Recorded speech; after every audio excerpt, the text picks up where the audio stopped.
For a year and a half, Vera Rashkovskia's family has been split apart. The three sisters, Vera, Nadia, and Lubov, faith, hope, and love in Ukrainian, fled the country with their daughters, nieces, and grandchildren, while their brothers and sons stayed home in Odessa.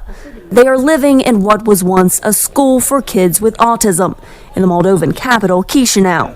Vera says the outpouring of support has been overwhelming and has literally saved her life. I was at the hospital with double pneumonia. Everything was for free. I didn't pay a penny. I even wanted to give them chocolate, but the nurses refused. Her granddaughter Amina says she's happy, and her daughter Marina says she sees other Ukrainian faces on occasion. But they say they miss home. It's very painful. I lived there for so many years. I didn't work anymore, so I only had to leave.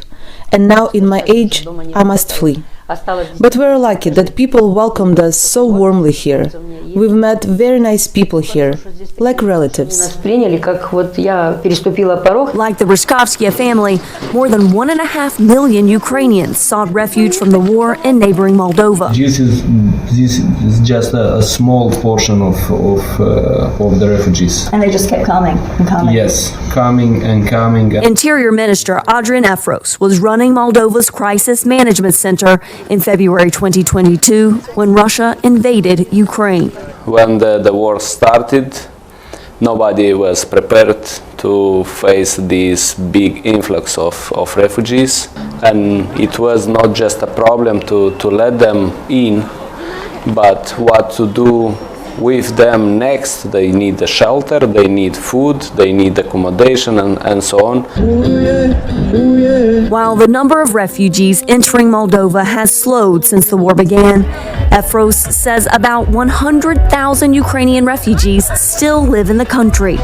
That's nearly 5% of Moldova's total population. So the demand is still very high, and we have this pendular movement of refugees to European countries and back. Dozens of refugee centers popped up across Moldova as one of Europe's poorest nations absorbed what remains the continent's largest Ukrainian refugee population per capita.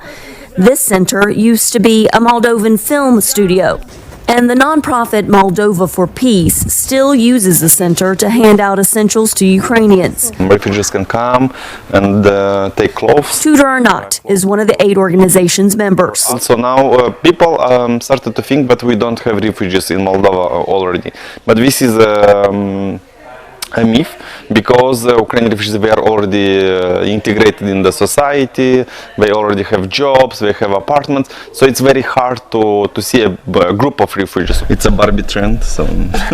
He says this warehouse was especially essential last winter for kids who needed warm clothes that fit them. But as he gears up for this winter, he worries he might not be able to keep warehouses like this one stocked. Some of the big donors are already leaving Moldova, and now it's harder and harder to find any donors that will support making the warehouse exist. It's a call for help that U.S. Ambassador to Moldova Ken Logston says the international community must not neglect as the weeks and months drag on. We are absolutely committed to helping Moldova do everything possible to take care of refugees here. The United States, I think we're up to about $123 million that we've given specifically for the refugees here in Moldova to support the international community's efforts. The women and children at the Autism Center say they want to return to Ukraine when the war is over, so they will no longer need Moldova's generous help. But an end to the Russia-Ukraine conflict seems unlikely anytime soon.